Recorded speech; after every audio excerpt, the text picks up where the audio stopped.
Like, subscribe, and activate the alarm. And don't forget to share.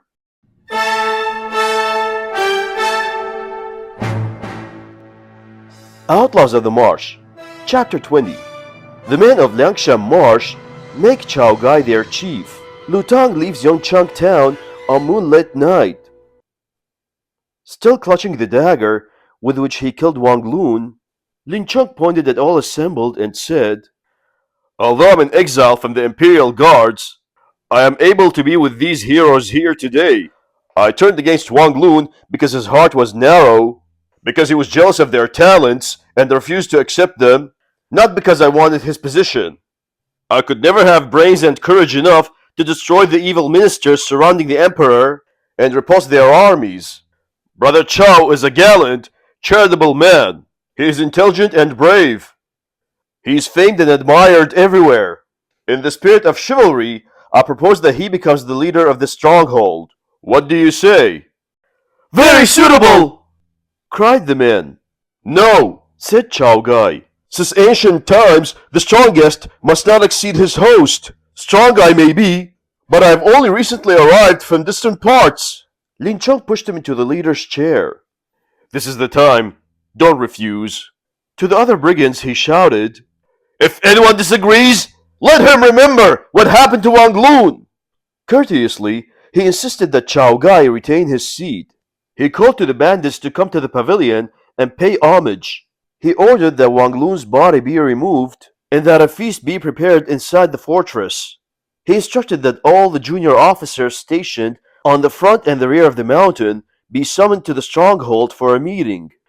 Lin Chung and the others helped Chao Gai into a sedan chair, then all got on their horses and proceeded to the Righteous Fraternity Hall, where they dismounted and entered. Chao Gai was seated on the chair of first rank. In the middle, an incense burner was lit. In the center of the hall, Lin Chung came forward. "I am only a crude fellow who knows a bit about arms. I have no learning or talent, no wisdom or technique. Today we are fortunate enough to be here with you, gallant men, and our just principles are clear. We cannot be casual about authority as we were before. Teacher Wu Yong shall be our military advisor in charge of our fighting forces. He must take the second seat." Wu Yong replied, "I'm a simple village school teacher with neither the learning nor the ability to manage affairs, though I've read something of the military classics. My son and Wu, I haven't shown even a half of grain of talent. How can I accept?" "The time is at hand," Lin Chung said. "No need for modesty." Wu Yong took the second chair, and Lin Chung said, "Master Gongsun, please take the third seat." "That cannot be," Chao Gai protested. "If you keep giving away like this, I'll withdraw completely." "You mustn't say that, brother. Master Gongsun is known throughout the gallant fraternity. He's an excellent commander, and even the spirits cannot fathom his tactics. He can summon the wind and the rain. There is no one like him." "Though I know a bit of magic," said the Taoist priest, "I haven't any real learning to benefit the world. How dare I become a leader? That place belongs to you." "We all saw your cleverness today in defeating the enemy," said Lin Chung. "A tripod vessel must have 3 legs. With only 2, it cannot stand. No need to be polite." Gongsun took the third seat. Lin Chung wanted to yell further, but Chao Gai, Wu Yong, and Gongsun wouldn't hear of it. "Because you talked about tripod needing 3 legs, we had no choice but to accept the 3 top positions," they exclaimed. "But we'll all withdraw if you relinquish any further." They firmly seated him in the 4th chair. "Song and Du should now be seated," said Chao Gai. But Du Qian and Song Wan absolutely refused. They begged Liu Tang, Ruan Xiao'er, Ruan Xiao'u, and Ruan Xiaoqi to take the 5th, 6th, 7th, and 8th places respectively. Du Qian then accepted the 9th chair, Song Wan the 10th, and Zhu Gui the 11th. From then on, the position of 11 heroes were fixed in Liangshan Marsh. The nearly 800 men guarding the mountain from the rear all came and paid their respects, then stood on either side. Chao Gai addressed them. "Today, The arms instructor Lin has made me leader of this stronghold, and teacher Wu the military advisor. Master Gongsun also controls military authority. Arms instructor Lin and the others have overall charge of the fortress. You lieutenants retain your original commands. Observe your daily duties and guard the palisades and the beaches. Let no mishap occur. We must all be united in mind and virtue. He directed that the houses on both sides of the hall be put in order for the two families which had come with them, and ordered that the purloined birthday gifts, the gold and silver and jewels, as well as the valuables he had taken with him from the manor, he brought forth. From these he distributed largesse to the lieutenants and the rank and file brigands. Oxes and horses were slaughtered as a sacrifice to the gods of heaven and earth, and in celebration of reorganization, the leaders ate and drank far into the night. They feasted in this manner for several days. Then Chao Gai, Wu Yong, and the other chieftains checked the granaries, had fortifications repaired, and more weapons made.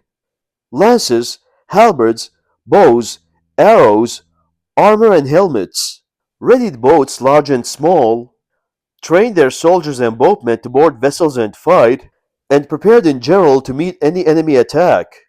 One day, seeing how generously Chao Gai provided for the families of the men living in the stronghold, Lin Chung thought of his wife in the eastern capital. Was she still alive? He confided his concern to Chao Gai. I've been meaning to send for her ever since I came here, but Wang Lun was shifty and hard to get along with, so I kept putting it off. I wish I knew what's become of her. Send someone to fetch her, brother. Write a letter. We'll have a man deliver it and bring her here as soon as possible. Then you won't have to worry. Lin Chung wrote a letter and gave it to a pair of trusted brigands. Less than 2 months later, they returned to the fortress. We went straight to the neighborhood of Marshal Gao's residence in the eastern capital, they declared, and found your father-in-law's home. We were told that Marshal Gao had been pressing your wife to marry his son. Rather than do that, she hung herself. She's been dead for half a year. Broken with grief, your father-in-law half a month ago fell ill and died. Only Jinar, the maidservant, is left. She has married and her husband has moved in with her. We checked with your neighbors and they told us the same story. As soon as we got the facts, we came back to report. No!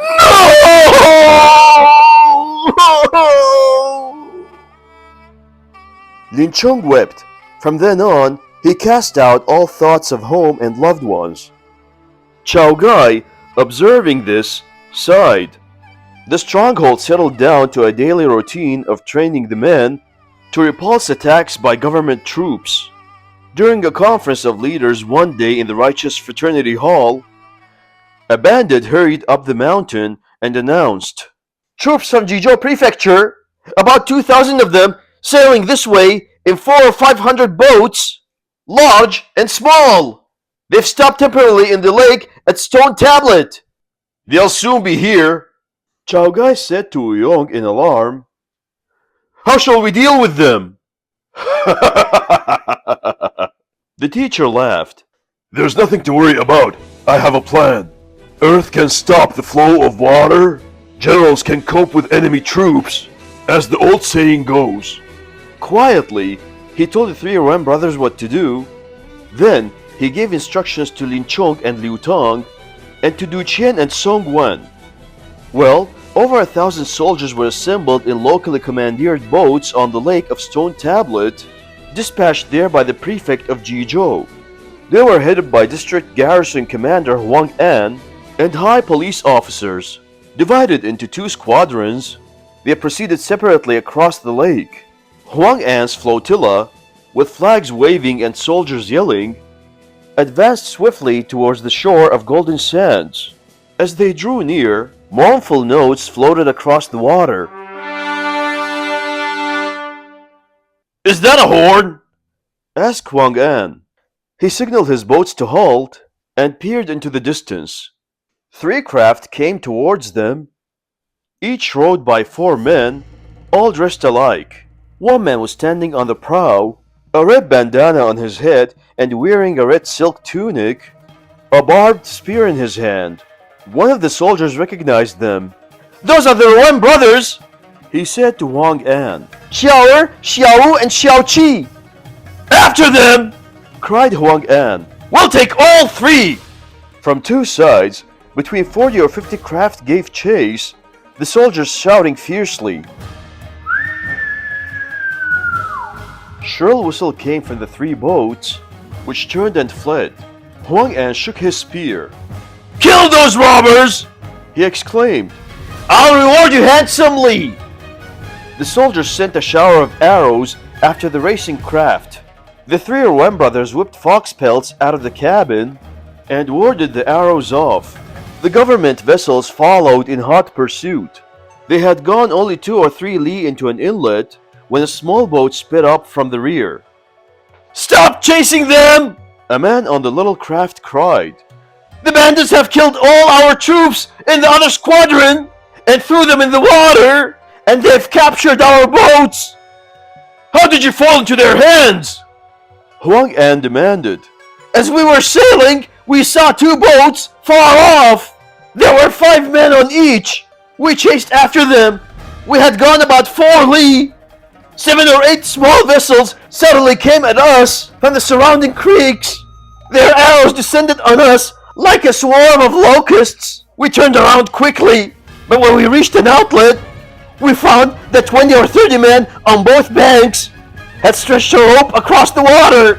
As we drifted towards it, they showered us with stones and blinding lime. We jumped into the water and fled for our lives. A few of us got away. When we reached the place where our horses had been, they were gone, taken by the brigands. The guards were lying dead in the water. Luckily, we found this boat in the reeds and rushed after you to report." Huang An groaned. He waved a white flag, signaling his other craft to abandon the chase and return. Just as they swung about, 3 vessels, followed by other dozen, were seen coming in their direction from behind, each with 4 or 5 men on board. These waved red flags and whistled sharply, sailing swiftly towards the government craft. Before Huang An could spread his flotilla out in battle formation, cannon thundered from the reeds, which suddenly were alive with red flags. Huang An's confusion bordered on panic. A voice sang out from the rapidly approaching boats. "Huang An can go if he leaves his head behind!" Huang ordered his men to row with all their might and get behind the reeds. From the inlets on both sides of the lake, 40 or 50 small vessels shot out.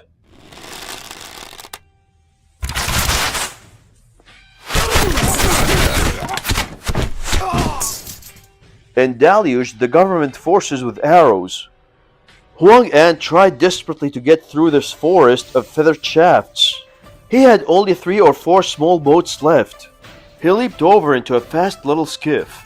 He could see his men all jumping into the water. Some were being hauled away on their boats.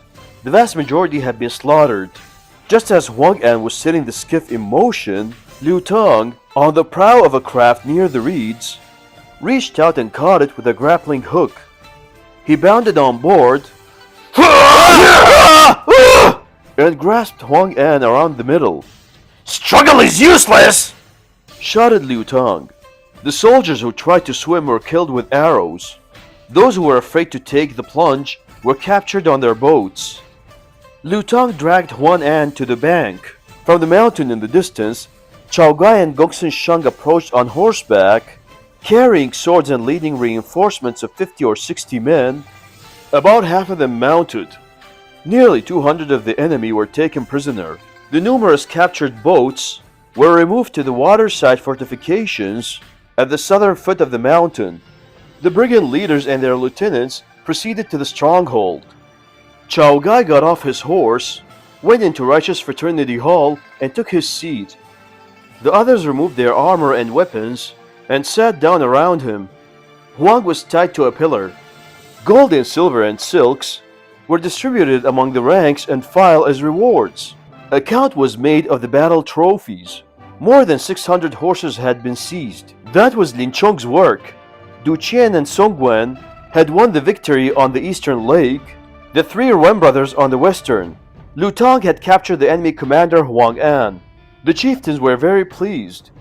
Oxen and horses were slaughtered, and the feast was laid. Homemade fine wine was served, and fresh lotus roots and fish from the lake, to say nothing about peaches, apricot, plums, loquats, dates, persimmons, and chestnuts from the mountain orchards, as well as chicken, pork, goose, and duck raised domestically in the stronghold. Congratulations were exchanged all around. For men newly arrived at the fortress, to have achieved so complete a victory was no small accomplishment. As they were drinking, a bandit entered and said, "A messenger from Chief Jugwei below the mountain." Chao Gai had brought him in and asked what was up. Jugwei has heard that a party of several score merchants will be passing this way by land tonight, said the messenger. "Just when we were running short on gold and silk," said Chao Gai. "Who will lead this raid?" "How about us?" said the three Erwans. "Right? Good brothers. Be cautious, go quickly, and return soon." The Erwan brothers left the hall. They changed their clothes, tied on their swords, took their halberds, pitchforks, and barbed spears, and selected 100 men. They bade farewell to the leaders in the meeting hall and went down the mountain. At the shore of the Golden Sands, they boarded boats and went across to Jugwei's tavern. Chao Gai was afraid the Wen brothers couldn't handle it alone. He sent Lu Tang with additional 100 men to join them. "Take only the merchants' money and valuables," he admonished Lu Tang as he was leaving. "Their lives must be spared." Lu Tang departed. When, by third watch, the raiders hadn't returned, Chao Gai dispatched Du Qian and Song Guan with still another 50 men. Chao Gai, Wu Yong, Gongsun Sheng, and Lin Chong drank till dawn. A messenger entered and said, "Thanks to Jugwei, we've captured 20 carts of money and valuables and nearly 50 mules, donkeys, and horses." "Was anyone killed?" asked Chao Gai. "When the merchants saw us coming at them strongly, they abandoned their carts, animal, and baggage and fled. Not one of them was harmed." Chao Gai was delighted. "We've just come to the stronghold. We mustn't hurt people." He gave the messenger a silver ingot. And went down the mountain to the shore of Golden Sands in a party with wine and fruit. The leaders of the raid were unloading carts and sending the boats back for the captured horses, donkeys, and mules. It was a joyful reunion.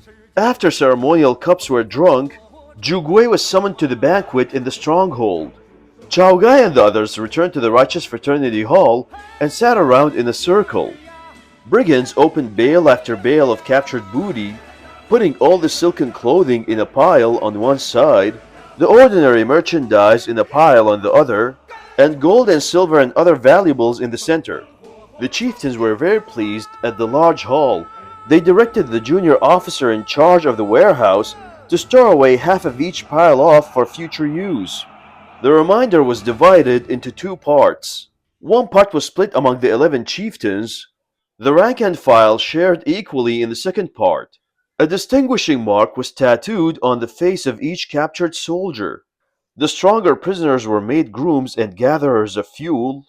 The weaker were put to looking after the carts and cutting fodder. Huang An was locked up in a building in the rear of the fortress. "When we first came here seeking refuge," said Chao Gai, "we hoped only to become junior officers under Wang Lun.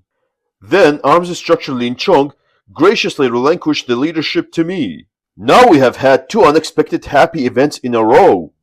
First, we defeated the government soldiers, captured many men, horses and boats, and took Huang An. Second, we have seized a great deal of gold, silver, and other valuables. We owe all this to your talents, brothers. Without the auspiciousness of elder brother, we would have obtained nothing." The other leaders protested courteously. "We 7 newcomers must thank Clerk Song Jiang and Constable Ju Tong for being alive today." Chao Gai reminded Wu Yong. The man who does not repay kindness is not human, as the ancients said. To whom do we owe our present happiness and prosperity? We must send some of our gold and silver to Yancheng town. That is a matter of first importance. And Bai Sheng is still in the prison in Jizhou. We've got to save him. Don't worry, said Wu Yong. I have a plan. Although Clerk Song is a noble person and doesn't seek our things, we must do our part. As soon as things are a bit more settled here, we'll certainly have one of our brothers go to him.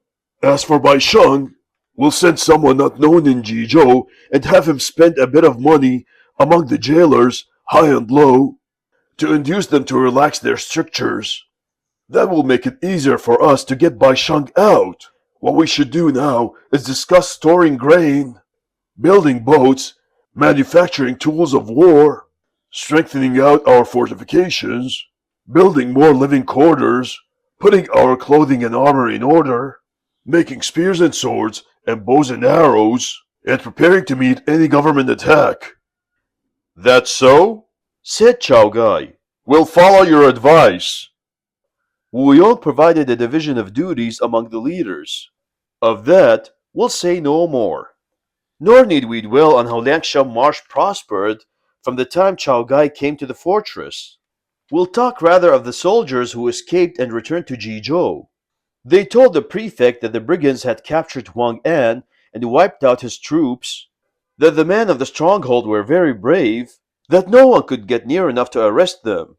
The area was a maze of waterways and paths. They reported winning a battle there was impossible. The prefect could only lament to the premier's special emissary.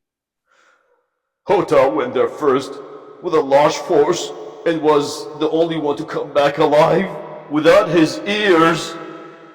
He's been resetting at home ever since and still hasn't recovered. All the 500 men are gone. Then I sent District Garrison Commander Huang An and the senior prefectural police officer with many troops to arrest the bandits, and they too have vanquished. Huang An is a prisoner in the fortress, and I don't know how many officers and men have been slaughtered. We can't beat those brigands. What am I going to do? His insides were being torn by conflicting thoughts, but he had no solution. Just then, a lieutenant entered and announced, "A new prefect is approaching the Eastern Gate's reception pavilion. I have rushed here to report." The prefect got on his horse and hurried to the reception pavilion outside the East Gate. From the cloud of dust still hanging there, it was apparent the new official had already arrived and dismounted. The prefect went into the pavilion and met his successor. The latter handed him documents under the imprint of the Council of Administration, ordering his replacement by the new prefect. After reading them, the prefect and his successor went to the prefecture, where the prefect turned over the seals of office and all monies and grain formerly in his charge. He then laid a welcoming feast to the new official and told him about his troubles with the bandits in Liangshan Marsh and how they had just destroyed a large government expedition. The face of the new prefect turned the color of clay. "So it was for this Premier Tsai raised me a rank?" he said to himself. "What a place he's giving me, and what an office! No strong soldiers, no able commanders.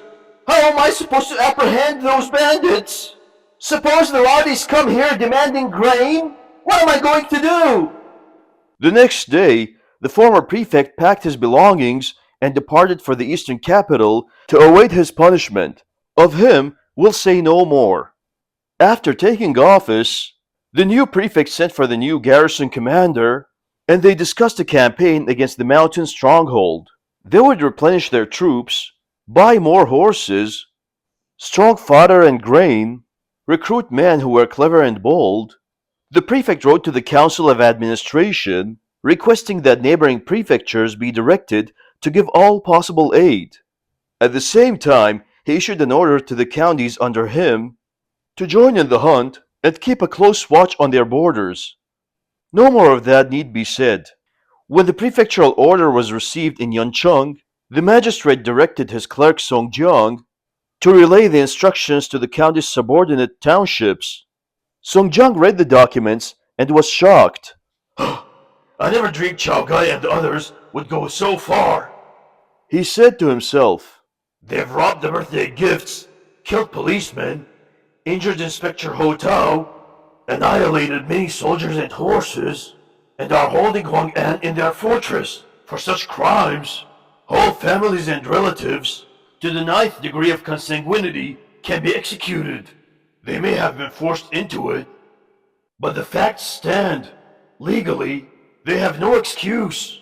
If anything should go wrong, they'll be in a terrible fix. He brooded for a time, then told his assistant Zhang Wenyuan to draw up instructions and make the prefectural order known to the various townships and villages. Song Jiang left the office. Before he had gone 30 paces, a voice hailed him from behind. Clark Song! He turned around.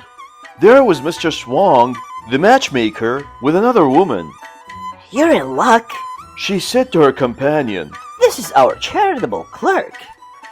What did you want to see me about? Asked Song. Mr. Swang blocked his way, pointed at the other woman. Her family is from the eastern capital. They're not local people. Just 3 of them. Her husband, Old Yen, her daughter, Posey, and herself. Old Yen used to be a singer, and he taught Posey many ballads. She's only 18, quite pretty, too. They came here to Shandong to join the household of an official they knew, but they couldn't find him. They drifted around and ended up in Yuncheng, but people here don't care much for music and entertainment, and they haven't been able to make a living. They have a flat in a quiet lane behind the magistracy. Yesterday, Old Yen fell ill of the epidemic and died, but his wife has no money to bury him.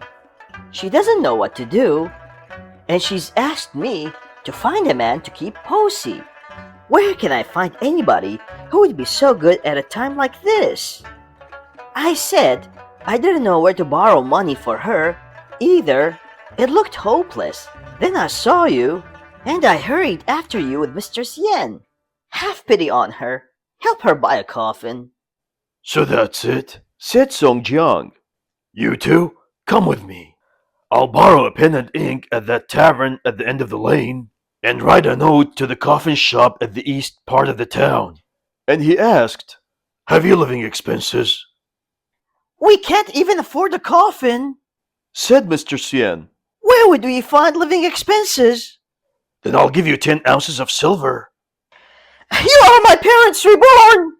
I'd gladly serve you as a donkey or a horse to repay you. No need to talk like that. Song Jiang gave the widow a silver ingot and departed. She took the note to the coffin shop, selected a casket, returned home, and arranged the funeral. When it was over, she still had 5 or 6 ounces of silver left, which she and her daughter kept for their living expenses. Of that, we'll say no more. One day, Mr. Xian came to thank Song Jiang, and she observed that he had no woman in the house. Later, she asked her neighbor, Mr. Swang, about it. Doesn't he have a wife? I know his home in Song Family Village, but I've never heard of any mention of wife. He works here as a county clerk and has only temporary quarters. He's always handing out money for coffins and medicines and helping people in distress. I doubt if he's married. My daughter's a good-looking girl. She can sing and knows all sorts of amusing games. When she was little and we lived in the eastern capital, she used to wander around the brothels. All the managers thought she was adorable. 1 or 2 famous courtesans several times offered to buy her. But I wouldn't agree, because there was only my husband and myself at home, and no son to support us in our old age. I never thought Posey would suffer as a result. When I went to thank Clerk Song the other day, I noticed he had no wife around. I wish you'd tell him for me. If he wants a woman, I'll be glad to give him Posey. He was very charitable to me. With your help, I have no other way to thank him, but this much I can do. The next day, Mr. Swang went to Song Jiang and broached the subject. At first, he refused, But he was no match for the marriage broker eloquence, and finally he consented. He took a house in the western part of the town, bought some furnishings, and installed Posey and her mother. In less than half a month, Posey was wrapped in silks, and her hair was studded with precious ornaments. Not long after, even Mr. Sien had a certain amount of finery. Posey was living in luxury. In the beginning, Song Jiang slept with her every night, but gradually he came to the house less frequently. Why? Song Jiang was a chivalrous man whose main interest was skill with weapons. Sex had only a moderate appeal. Posey was a frivolous girl of 18 or so, in the blossom of youth. She was quite dissatisfied with Song Jiang. One day, he brought his assistant Zhang Wenyuan over to have some wine. Zhang was a handsome young fellow, with dark brows, fine eyes, white teeth, and ruby lips. Fond of the houses of pleasures, he was something of a gadabout, and had learned all the romantic mannerisms. Besides, he was an accomplished musician, and could play all the stringed instruments and woodwinds. Posey, an entertainer who loved to drink and frolic, was attracted to Zhang the moment she laid eyes on him. She kept giving him emotion-laden glances. Zhang, an enthusiastic drinker and ladies' man, of course understood the lady's suggestive signals. Afterwards, he called when Song Jiang was not at home, pretending to be looking for him. Posey asked him to stay to tea. They talked about this and that, and suddenly they were lovers. Who could have expected that from then on the two would burn so hotly that Posey was left without a particle of affection for Song? She spoke harshly to him whenever he called, and never sought to dally with him. Song was a soldierly man who cared little for women, so his visits dwindled to once every 10 days or half-month. The lovers stuck together like glue. John came every night and left with the dawn. All the neighbors knew about it, and word finally reached Song's ears. He only half believed the report. Anyhow, He thought, she's not a real wife formally chosen by my father and mother. If she's lost interest in me, what do I care? I'll just stop going. more than a month went by and he did not call. Mr. Sien sent an invitation, but he wouldn't go. He claimed he was too busy. To speak of another matter, on leaving the magistracy one day towards evening, Song Jiang went into the shop across the street and sat down to have some tea. A big fellow, dripping sweat and breathing hard as he walked, he was gazing at the magistrate's office. He was wearing a broad-brimmed white felt hat and a silken gown of dark green, with leggings and knee guards and sandals of hemp, a sword at his waist, and a large pack on his back. The man was clearly hesitant about something. Song Jiang got up and followed. The man had gone about 30 paces when he turned around and stared at Song Jiang. He showed no signs of recognition, but to Song, he looked familiar. Now where have I seen that fellow before? He mused. For a moment he couldn't recall. A gleam of recognition came into the man's eyes. He stopped and looked at the clerk, but didn't have the courage to speak. What's the matter with the fellow? Why is he staring at me like that? Thought Song Jiang. He too couldn't bring himself to ask. The man went into a barber shop. Can you tell me the name of that official outside, brother? He queried. That clerk is Song Jiang. The barber replied. Halberd formally in hand, the man approached Song Jiang and hailed him respectfully. Don't you remember me, Sir Clerk? You look very familiar. Let's walk a bit and talk. Song Jiang led him to a quiet lane. That tavern might be better, the man suggested. The two entered the tavern and went upstairs and sat down in a secluded room. The man rested his halberd, removed his pack and placed it under the table. Then he dropped to his knees and kowtowed. Song Jiang hastily returned the courtesy. May I ask your name, sir? He said. Benefactor. The man replied. How could have you forgotten your younger brother? Who are you? You really look familiar, but I don't remember. I'm Liu Tong, known as the Red-Haired Demon. I had the honor of meeting you at War Chief Chao's manor. You saved our lives. Song Jiang was startled. Brother, He cried. you're very rash. It's lucky no policeman has seen you, or you might be in serious danger. Even if it meant my life, I had to thank you. How are War Chief Chow and the others? Who sent you here? Brother Chow is very grateful to you for saving his life. He feels he must express his thanks. He is now the highest leader of our stronghold on Mount Liangshan. Wu Yong is the military advisor of our army. Goksa Shunk also controls the military affairs. Lin Chong gave us full support and destroyed Wang Lun.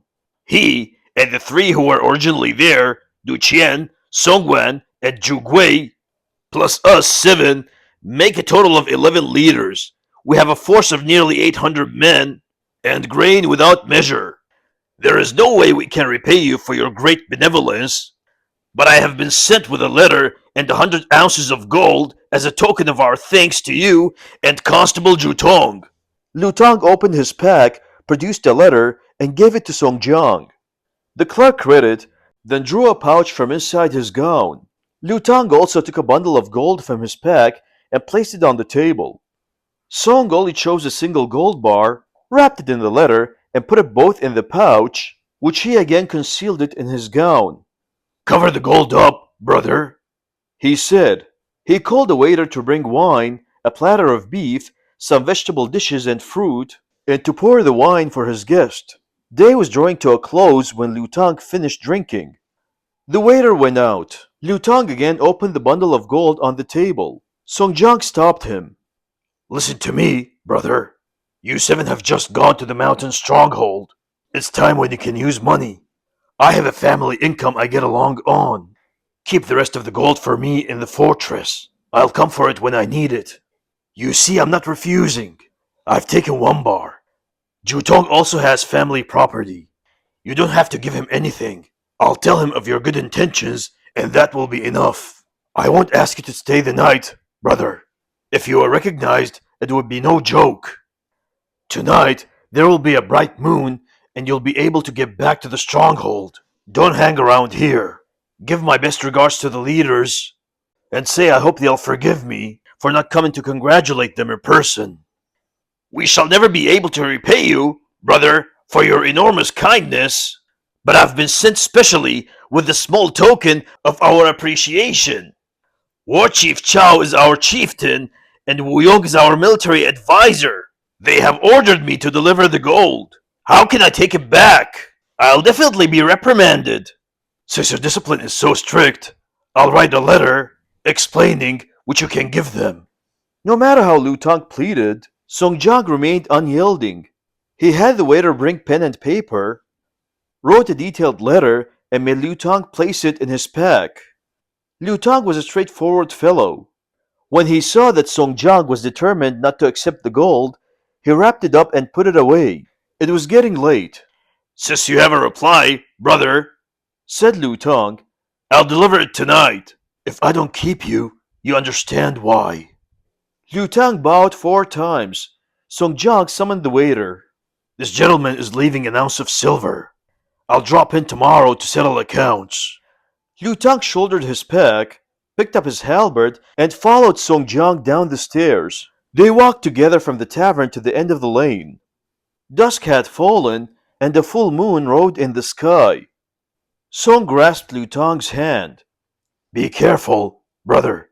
Don't come here again. There are too many police. It's dangerous. I won't see you off any further. We'll say goodbye here. Lu Tang strode away in the moonlight, heading west. The same night, he returned to Liangshan Marsh. As Song Jiang walked slowly back to his quarters, he thought, How fortunate that none of the police spotted him. That really would have put the fat in fire. Then he mused. So Chao Gai has turned brigand, and he's doing things in a big way. He had made only a couple of turns through the streets when a voice hailed him from behind. Where have you been, Sir Clerk? I've been looking all over for you. He looked around and startled in surprise. As a result, the clerk's timidity turned to courage, and his kindly nature became fierce. Who was the person who called Song Jiang? Read our next chapter if you would know.